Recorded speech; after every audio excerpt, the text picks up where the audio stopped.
On voyait que les Américains devaient marcher sur leur fierté et leurs principes. Une liberté de penser. Mais il le fait d'une façon particulièrement grossière et maladroite. Une force internationale. Et même, on va plus loin. Luc La Liberté. Écoute, le général américain, là, c'est le général qui est à la tête des Joint Chiefs of Staff, les grands conseillers militaires du président, a dit de Trump qu'il était fasciste to the core. Aïe aïe. Ouais. Fasciste à l'os, si on traduit en langage vulgaire, ou fasciste jusqu'au bout des doigts, si tu préfères cette formulation-là.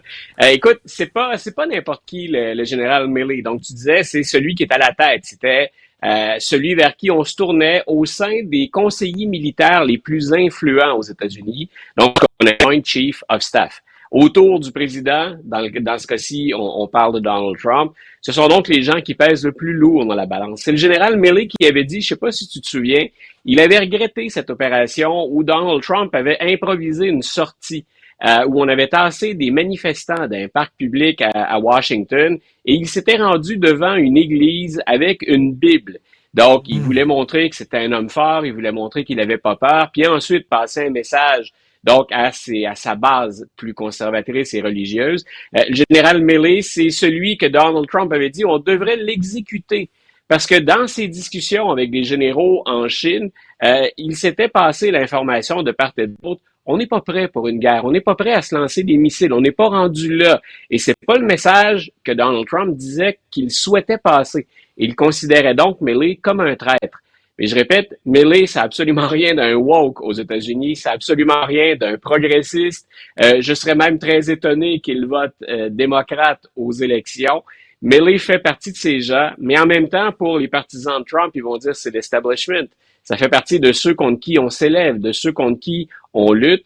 Mais Milley est un de ces personnages qui, cette année, dit n'importe qui sauf Donald Trump, en raison de Donald Trump lui-même, mais entre autres, surtout en raison de son entourage. Il dit, regardez qui est près de lui, regardez les contacts qu'il a, et il va faire ce qu'il dit qu'il va faire. Donc, il y a des gens, entre autres, dans un sondage récent qui affirmaient on va voter pour Donald Trump. Ce qu'il dit, finalement, c'est un peu secondaire. Il va pas aller jusqu'au bout de tout ça. On préfère voter contre Kamala Harris ou voter contre les démocrates pour encourager Donald Trump. Et l'importance de la déclaration de Milley, c'est un peu ça. C'est faites très attention. Quand il dit qu'il va évacuer des gens ou tenter de le faire, quand il dit qu'il va utiliser la force, quand il dit qu'il va être le dictateur on day one, la première journée de son prochain mandat s'il est élu, en gros, c'est la mise en garde que fait Milley, c'est il va faire ce qu'il dit, et entre autres parce que les gens autour de lui vont lui dire de le faire. Non, c'est assez, c'est pas n'importe qui, comme tu le dis. Tu veux revenir sur la prédiction que fait Stéphane Bureau ce matin dans le cadre de l'émission de Mario Dumont. Qu'est-ce qu'il a dit? Écoute, j'écoutais Stéphane, j'écoute régulièrement Stéphane, que j'aime bien depuis très, très, très longtemps. On est à la même antenne maintenant, puis je trouve ça fort agréable. Stéphane disait, ça sent la victoire de Donald Trump. Et j'ai aimé qu'il aille chercher dans les sondages, surtout les sondages, malheureusement, on n'en a pas assez pour les états pivots. Mais il disait, grosso modo, le New York Times vient de dire que Kamala Harris est devant Donald Trump. En même temps, il dit depuis une semaine, c'est vrai qu'elle est devant, mais on est en train de combler l'écart, ne serait-ce que très légèrement.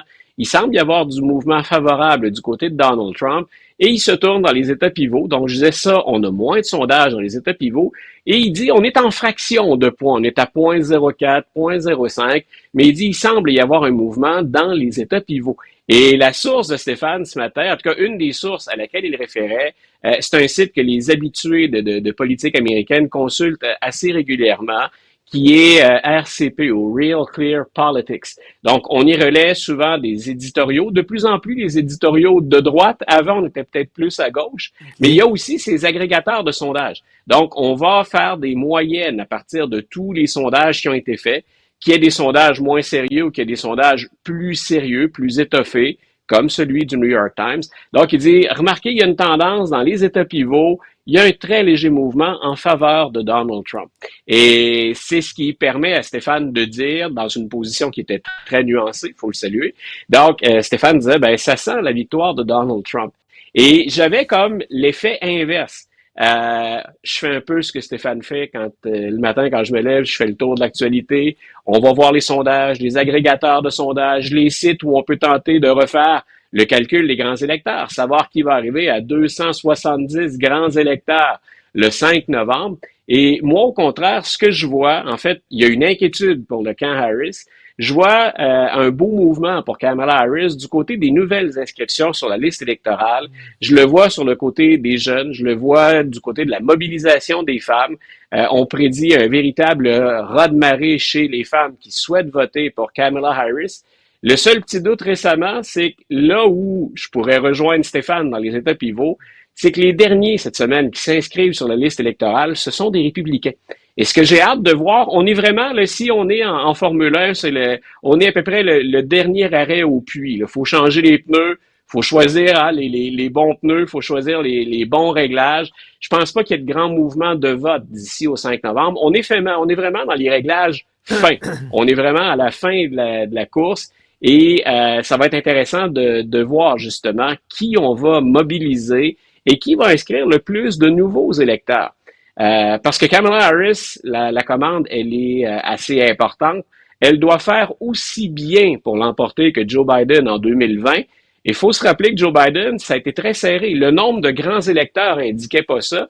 Mais quand on regarde les marges comme celle de la Georgie, où c'était à peine un peu moins de 12 000 votes, mais quand on sait à quel point ça se joue comme ça, c'est des facteurs qui sont de plus en plus difficiles à identifier, qui pourraient nous permettre de faire une prédiction. Et je répète, c'est beaucoup la mobilisation. Est-ce que ceux qu'on a convaincus, il y en a plus beaucoup à convaincre, est-ce que ceux qu'on a convaincus vont se déplacer?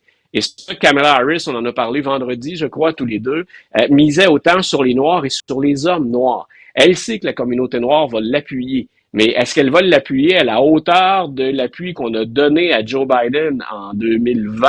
C'est ça qu'elle doit répéter pour espérer l'emporter, à moins qu'il n'y ait vraiment un très gros mouvement, comme celui qu'on a vu après l'appui de Taylor Swift pour dire « Allez vous inscrire sur les listes électorales ». Et là, on a eu une vague et elle était pro-Kamala, cette vague.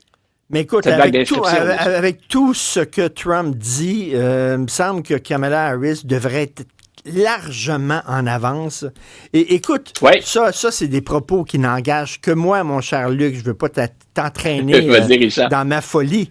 Mais je trouve que l'électorat se conduit un peu, tu sais, les femmes sont attirées vers les gars qui sont sûrs d'eux, qui dégagent une certaine...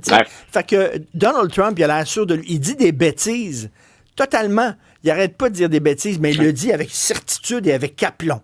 Alors que Mme Kamala Harris est évasive, elle esquive les questions. Donc, on dirait qu'on aime plus les gens qui ont de l'aplomb, même s'ils disent des niaiseries, mais ils le disent avec aplomb. Ben écoute, c'est ton commentaire et je pourrais m'y associer, tu vois, ça me plonge pas dans une gêne aucune. Regarde comment on a commenté, comment on a analysé le débat entre J.D. Vance et Tim Walz. Et le lendemain, une majorité de gens disaient J.D. Vance est le gagnant. Il a dit un nombre de sottises et de mensonges considérables. C'est à la hauteur de son patron ou de son meneur qui est Donald Trump. Mais il a dit ça avec une assurance, parfois même avec une grande élégance, donc avec aplomb, bien documenté dans son mensonge. Mais la plupart des gens ont dit, ça y est, on l'a. C'est le vrai J.D. Vance, puis c'est lui et Donald Trump qui sont l'avenir du parti.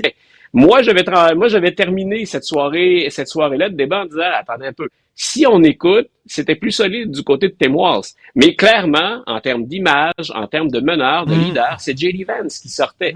Donc, ce que tu dis à propos de Trump, je le voyais chez J.D. Vance, et c'est possible qu'il y ait des gens qui disent, le truc de la déportation des immigrants, là, nous, on n'y croit pas. Trump, il dit ça, mais il va être beaucoup plus ferme et beaucoup plus dur sur la frontière que ne va l'être Kamala Harris. Et si on a peur, on comprend pas ce phénomène-là de migration, ou qu'on a littéralement peur de ce qui entre à la frontière sud, ben allons-y avec celui qui a l'air le plus tough, puis allons-y avec celui qui a l'air le plus déterminé, pas avec celle qui nous explique pourquoi ça pourrait ne pas marcher, allons-y avec l'autre. Et parfois, c'est aussi simple que ça, le message. L'image, et c'est pas moi qui vais te l'apprendre, hein, c'est comme vérité évidente, l'image joue énormément en politique. Et là où on en est, on n'est plus dans la nuance. Là. À 3 semaines, faut frapper fort. Et celui qui frappe le plus fort, c'est Donald Trump. En tout cas, comme disait Yogi Berra, c'est jamais fini tant que la grosse n'a pas chanté. Là, on ne sait pas c'est qui la grosse. On a hâte qu'elle chante, comme il dit. Merci, Luc. À demain. Salut. Salut.